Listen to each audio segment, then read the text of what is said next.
Hey, Dave with Dave Friedman team here. Hope you're doing great. I wanted to show you a great tool my team and I just went through. We're using this to make sure we can hold ourselves accountable to making 2017 the best year of our lives so we can hit all of our professional and personal goals.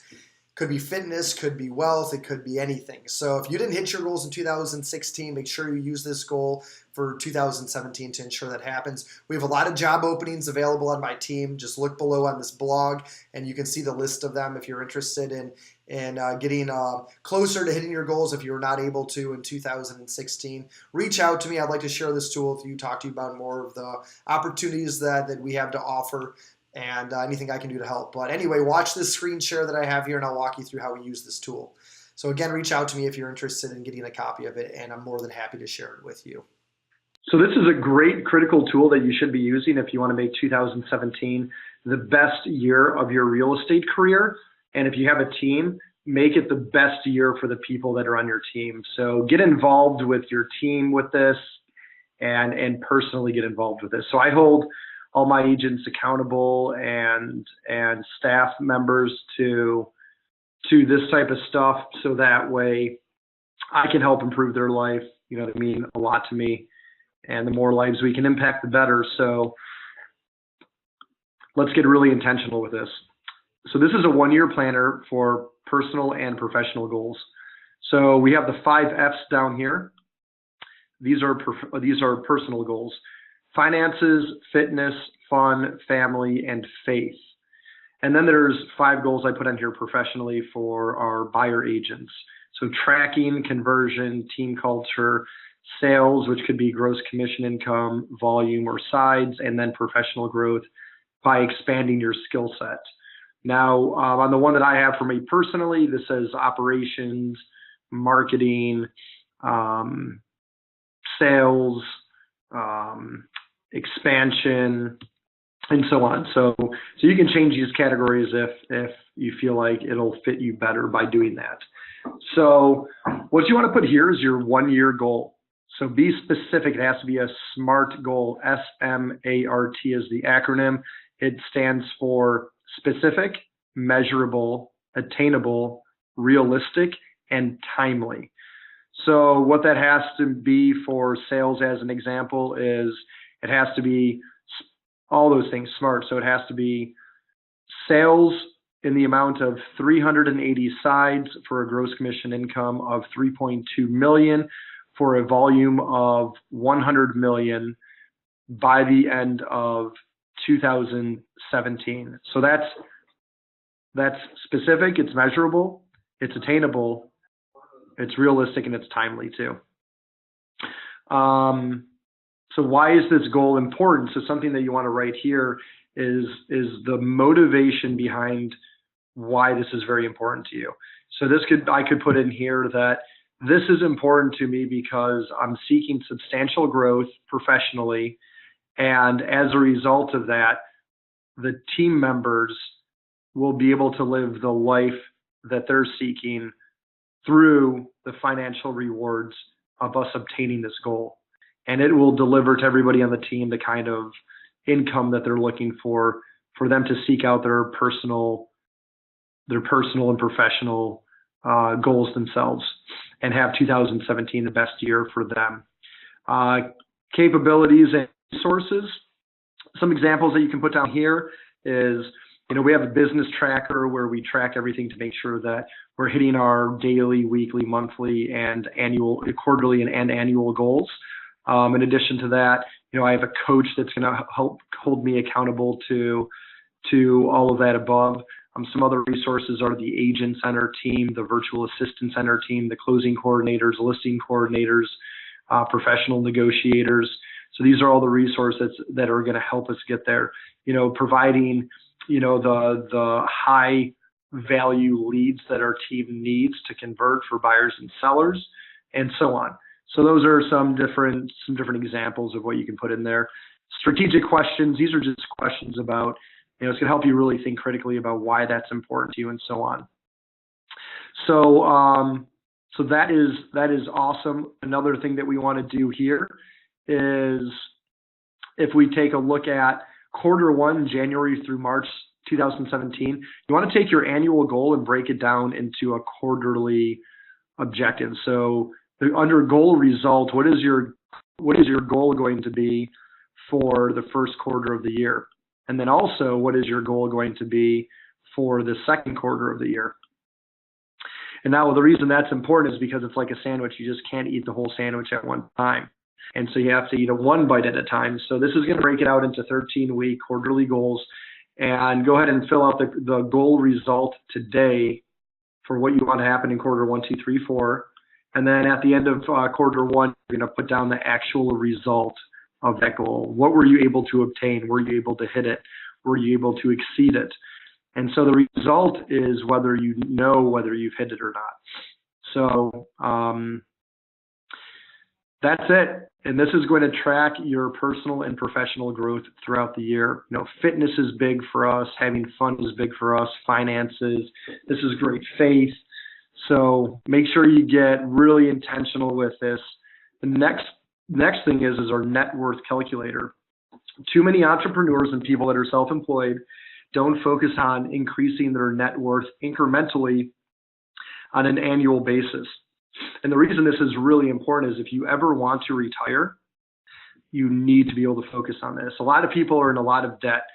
So fill this out, put in your what your home is worth, your car is worth, any jewelry, furniture, electronics, how much money you have in your checking account, banking account, money market, 401ks if you have one from a previous corporate job, retirement accounts, non-personal real estate investments, any other companies that you might own. And then over here, you put your liabilities. This is what you owe on your home. This is equity loan, any auto loans, any other kind of real estate loans or loans like college loans and such.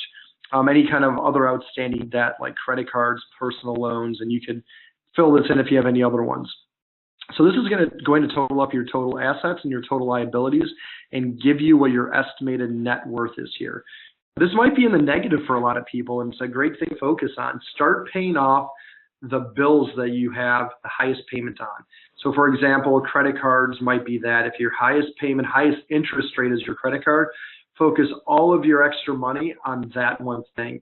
Once that's paid off, it's going to free up, $200, $400, $600 a month in cash flow, which then you can apply that extra money towards the next portion of debt, college loan, or whatever it happens to be. And once you get those things paid off, that's when your net worth is going to increase substantially. You can start making investments in real estate. You can start making investments into other businesses, the stock market, and IRAs. So this is a great thing to measure. And the thing you're going to benchmark this measurement against is your financial freedom.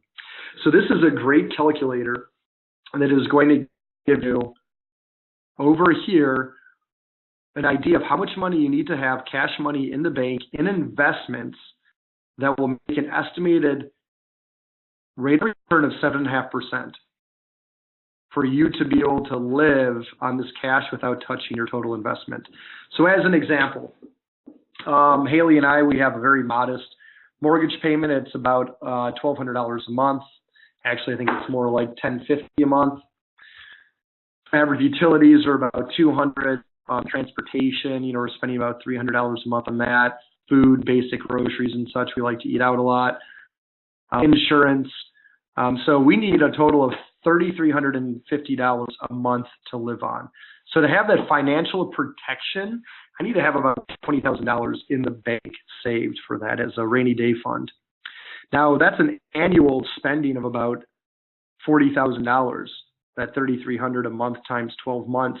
So for me to retire and have $40,000 a year to live on and live this kind of lifestyle right here, I need to have $536,000 in the bank, producing 7.5% rate of return, which means that I'll be able to live on $40,000, and this will never reduce the $536,000. Now, let's say we take that from above, the $3,350 that we want to live on. Let's say we want to add some basic entertainment, some fun. Let's say we want to save for our kids' college fund, $1,800 a month. Let's say that we want to have some luxury items that we buy on a monthly basis. That's $1,200 a month. Well, now we're up to financial vitality of spending about almost $7,000 a month, which means we're spending about $83,000 a year. Now, for me to spend $83,000 a year with Haley, we have to have about $1.1 million in the bank, averaging a rate of return of about 7.5%. And what we'll be able to do is live on $83,000 a year without touching our investment of $1.1 million. You want to get tied in with the right financial advisor to get you this rate of return over the life of your investment. So let's say we take that financial vitality from above of 6950. We really want financial independence. So we're adding $5,000 a month and spending on top of that. We're spending about $12,000 a month in this lifestyle, about $143,000 a year. We need to have about $2 million in the bank to be able to retire and spend about 12 grand a month. Now, let's say we want to get to financial freedom. We want to get over this financial independence, get into total financial freedom. So let's say what we want to do is, I don't know, spend another $10,000 a month on top of that. We want to take crazy vacations every single month. We want to just live the life that anyone could dream about. So what we're going to spend is about $22,000 a month, which means about 260 grand a year, which means we need about 3.5 million in the bank to be able to retire and make that happen. Now, let's say we want to get to absolute financial freedom. Let's just take it to the next level. Another $20,000 in spending on top of there. That's $40,000 a month, $5,000 a year. You need to have about 6.7 in the bank. This is going to be different for everybody. You know, these are just some numbers I threw in here.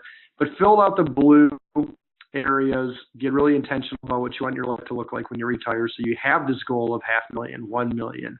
What happens when I have 2 million, 3.5 million, 6.7 million? Then benchmark that against your net worth. And you'll know how much you need to save per year to get there. Another great thing too, how to grow your business. So there's 4 ways to grow your real estate business. Increase the number of clients you serve, increase your average sales price, increase the commission rate that you charge, increase the frequency in which your clients purchase. So you can play with this. You can play with, your 2016 results. However many deals you closed. If you closed 200 deals in here, or you closed, 30 deals in here. I hope that everyone was able to hit their goals for 2016. But let's say you want to increase the amount of sides that you close by 106%. Let's say you want to double it, 100%. So how are you going to get there? How are you going to get to 60 deals? So you can do it several different ways in increasing your income, right? If you want to go from 250,000 in income to 611,000, let's say that's your goal. Well, one thing that you can do is you can increase your sales price. Let's say I'm going to increase my sales price by 10%. How does that change what my annual is? What if I want to charge more in commission? Let's say my commission was 2.9% last year, and I want to, hopefully get an average of 3%. So you increase it by 5%. And then referral rate. How do you increase your referral rate? Let's say you're to increase your referral rate by 20%, has a substantial increase on your growth and how much money you make. So you can go through here and let's want to grow by double. Let's say you want to grow by 10%. You want to go from 30 deals to 33. You want to go from 30 deals to, let's say you want to grow by 40% to 42. So you can play around with this and just look at 4 different case scenarios and how you can grow your business, which is by sides, sales price, commission, and referral rate. And then 4 different case scenarios and how you're going to attack 2017 to make it the best year ever for you and your family and your team. So I hope this was helpful. Shoot me an email, give me a call if you want this. I'm more than happy to share it with you. I'm totally dedicated to making sure that everybody out there can make the most out of 2017 for themselves, their friends, their family. And let me know if you have any questions. And thanks a lot for watching this video.